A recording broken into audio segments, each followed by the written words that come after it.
Welcome, everybody, to The Tangent Show. I'm your host, Rajiv Satyal, and I'm thrilled to be sitting across from Shruti Ganguly, who is a filmmaker and writer extraordinaire. I've had the privilege of spending time with her on the East Coast, on the West Coast. She's invited me to parties. She is just someone who's killing the game and doing so many great things for the Desi community and beyond. Welcome, Shruti. How are you doing? Thanks so much. I'm doing good. I mean, considering the state of the world, I think, surviving like everyone else. I love how you went there immediately, just a few seconds in, and it's so true because when I ask people, they're like, "Everything's good." I'm like, "Everything's good." I wouldn't say everything's good. I mean, honestly, I think as long as you're good while everything is bad and figuring out how you can try and be good in spite of everything being bad is, I think, the daily practice. I think you're right. It's funny you say that because just yesterday on a call, I was talking to a corporation. I don't normally talk religion, but I said, not to delve too deeply into Hinduism here, but there's cycles and there are four of them in Satyog and we're in Kali Yuga, and it's actually easier to be good in Satyog because things are good and everybody's kind of fine and things are plentiful. But when we're in Kali Yuga and things are bad, that's the challenge for us to be the light. And I think that's what you're saying. If I shouldn't put words in your mouth, but I think that's dovetailing well. Yeah, I mean, I think, it's a time of great fear and panic. I think as someone who is also on a visa, who travels a lot, and there seems to be somewhat indiscriminate selections and detainment, deportations, and so on. We're very Luckily, discriminate. yeah, yeah. I'm just like, you know what? If it happens, it happens. What are you going to do? You have to just keep going. I I think mean, that being said, I think that also comes from a place, where, you know, we don't have kids and so on. I think when you have a family and are a breadwinner, I think the kind of, they would, someone else would have a different perspective, I'm sure, caring for someone that needs support. So, uh, yeah. you're so right about that. It's funny because I always say that, when Trump lost to Biden, that's when my son was born, and we decided to move forward with IVF, and Naveen was born. And I always say, in her show, we waited. She goes, "I'm glad you think we waited. That was never the plan. We were always going to have a kid, but in your mind, we waited." But I was serious. I'm like, gosh, if Trump comes to power again, I don't know if I want a kid. And people go, "Well, what do you think now?" I'm like, well, look, I'm glad I have my 3.5-year-old, but I don't know. This is a really precarious time. And if people don't have kids, I don't know that I would tell them to have kids. I mean, I think that's, there's always going to be really dark periods, I think, in one's lifetime. And if having a child is meant to be something that is really, important to that person, I think the best they can do is raise their kid to be a really great, wonderful human. And we need more of those people. That's true. And if there's going to be darkness in everybody's lives, then maybe we get it out of the way early for him. Like, ages, 3 through like hopefully 5 would be amazing. But let's see how long it is and he'll get done with it. And then there'll be brightness afterwards. Yeah, I mean, we've lived through, I mean, the Berlin Wall was still up, and the USSR was still like, a group, and there was no South Sudan, and there was no 9/11, like, and then there was, and we survived all of these things and continue to, and um, yeah. Are you able to summon your talent at will? So when you have to write or produce or direct, are you able to just call it up? I think so, and I think I can summon it at will when I'm up against or past a deadline. Thank you for admitting we all run past deadlines every now and then. At least finally I got someone on the show who admits that we miss I, deadlines sometimes. I mean, it's really after a deadline that I will summon everything. And I think actually, weirdly, when I'm up against something is when I get some of the best spurts. You're a It's pressure either cooker. a pressure cooker for sure, or in the shower. I know that's trite, but it's true. And when I go for long walks or I go for runs. Mhm. Yeah. That's really cool. There was a website, I don't know if it still exists anymore, but it was called Structured Procrastination. And this professor wrote a whole thing about how like whatever is like deadlines don't become important until they're passed. That was one of his principles. And it's so great to be a professor. And secondly, his whole thing was like there's something I don't want to do, but then what I wait for is something I want to do even less. And then I do the thing I don't want to do. Then I come to that. He's like, so it's structured. It just cascades all the way down. I'm like, what an approach to life. I'm sure you get requested to do things all the time. We have limited resources. How do you say no to people? Um, And that could be in the well, context of well, projects that come across your desk that you said, you know what, this isn't a fit or whatever, or in your personal life. Sorry, I should have extended the question a little more, however you'd like to interpret it. I mean, I think it depends on also what people are asking for. Hmm. And if it's work related, then what I'm starting to get better at acknowledging, even for myself, is my capacity, because I can get very excited about the possibility of something, but not then I have to actually weigh in, you know, what experience does the person have who's asking me for the thing, and where am I going to fill in the gaps?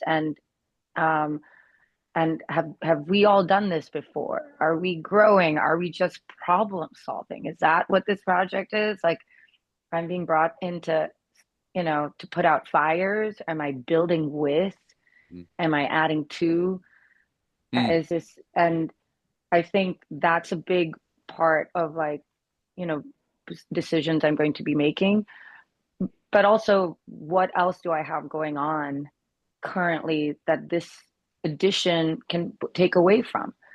Because you can't add something without knowing where something's got to give. And and I think that projects can, move, and suddenly you'll have everything happening at once, or there'll be quiet periods. And so I think always kind of buffering a cushion of just space just for yourself is necessary. So I think I definitely am kind of trying to be better at evaluating. And there have been times I've said yes, and then I've learned pretty early that possibly this is not something that makes the most sense now that we've been able to, like, have some, chance to work on things together. And I think I can still say no then, or Right. make an adjustment then, because if I feel like we're going to get caught up in something else that actually is not even about the work itself or about the project itself, and it's interpersonal, that's wasted time for everybody. Hmm. And so I think that, with the creative space, you have like so many personalities coming together, and some will be better at working together and not. And depending on where everybody's at, everyone's always at a different place when they're meeting to make something together, you know, whether it's like financial, emotional, health wise. And Hmm. so I think you have to, ask yourself, I mean, a big gauge for me is, am I going to be growing in a direction that I need to be in this point for myself? What am I learning? I'd rather work with people who know way more than me, because then I know where I get to evolve and be. I don't look at it from a place of like feeling intimidated or wanting to control anything. I'd rather not control anything at all. So I think my attitude is like to always be a student. Um, and so I think, a friend of mine gave me advice saying you start to move into a place of power when you actually say no more than yes. Yeah, that's a great that's a great way to put it. And Mark Twain once wrote or said, I wasn't there, it's easier to stay out than get out. So to your point about like sometimes we have those feelings of like, I think I should say no to this, but for some reason I said yes, maybe I felt pressured, etc. But I think we have that in our heart of hearts and our soul that's like, oh man, if I should have just listened to my gut on this one, because now it's harder to, like when you're already down the pike, sometimes you're like, let me just wrap it up. But you're like, there's no wrapping it up. We're just starting. We have months to go on this thing, and it's easier just to pull out now. So let's turn a little bit towards you as a person. Oh What gosh. would it mean to pull a Shruti? If someone's like, wow, she just pulled a Shruti. What would that be? I mean, I think whenever I start a conversation with someone, the first question they say is, "Where are you? What Mm-hmm. country are you in? What city are you in?" because I do travel quite a lot for work. I'm a very patient partner. But pulling a Shruti, I think, is showing up. And I think maybe people are sometimes confused. It's like a Where's Waldo thing. It's like, where's Shruti? But she's suddenly there. Yeah. But as best as I can, I try and be there. And that I am probably in this like kind of perma state of jet lag, but somehow I'm awake still, cruising through. Yeah, That's that's also pulling a Shruti. cool. I love that. That's really awesome.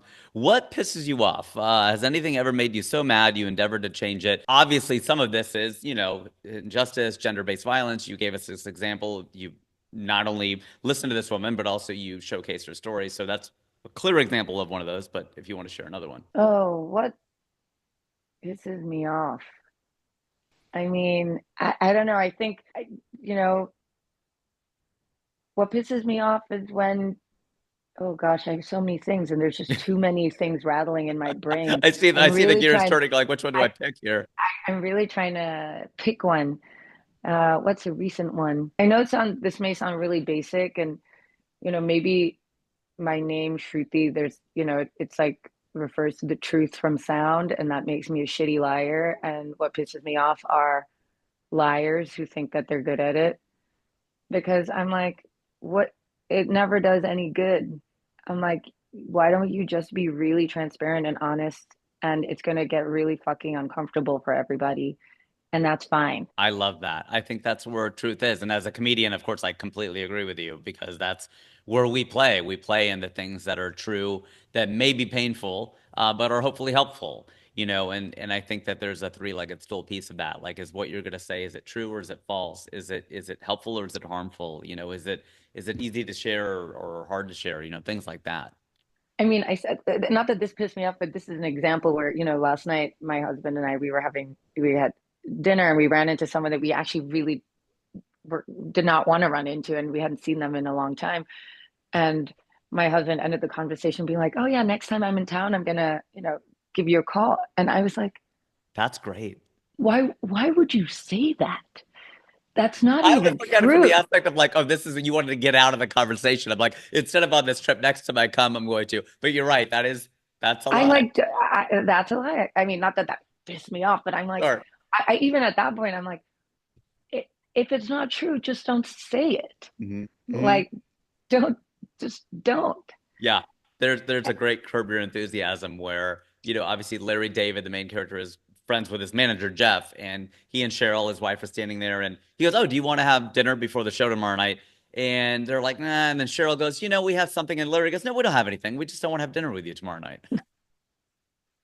So It's just that's it. like, It's like me and Larry David. I yeah. love it, I love that. It's like they're best friends. It's like he's not dissing him. He just like, no, I don't want to have dinner with you tomorrow night. There doesn't need to be an explanation. No, we don't have to make anything up. It's like I'm just not up for it tomorrow. Like, cool, we're friends. Maybe we'll do it another time. Like, it doesn't matter. Yeah, I would be that character in my life. I love that. And Indian Larry David. That's what I always think of myself as well. So we're kindred spirits. What advice do you have for people in the South Asian community and beyond?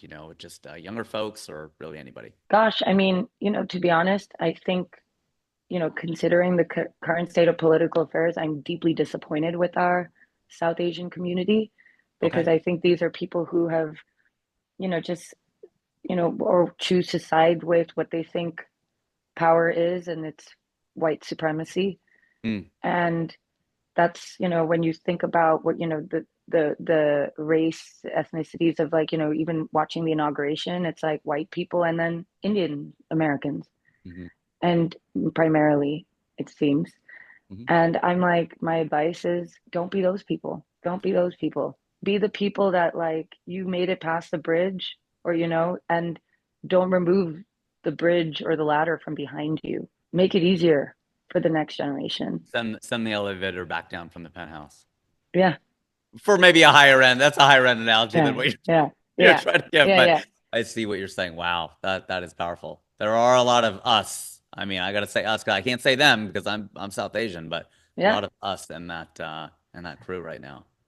yeah. And I think we have to call it out too. My advice is also like, don't become those people. Don't put up with that behavior, and don't be quiet about it. and it's fine. Shruti, it was a real pleasure to get to know you, your take on the world, your career, and the advice that you've shared, opening up and your stories and everything. You've obviously been such a pillar of the Desi community around the world. So thank you for joining us. I'm glad you liked my hat. This was a happy accident because it is a Bengal hat. You're Bengali, so I didn't even make the Hey, connection. But born and raised in Cincinnati, I have to represent. So I'm glad you liked my hat. So I really thank you, appreciate you joining us. Rajiv. I Thank you so much. appreciate you, and thank you for highlighting so many voices of people in our community too. So, Absolutely.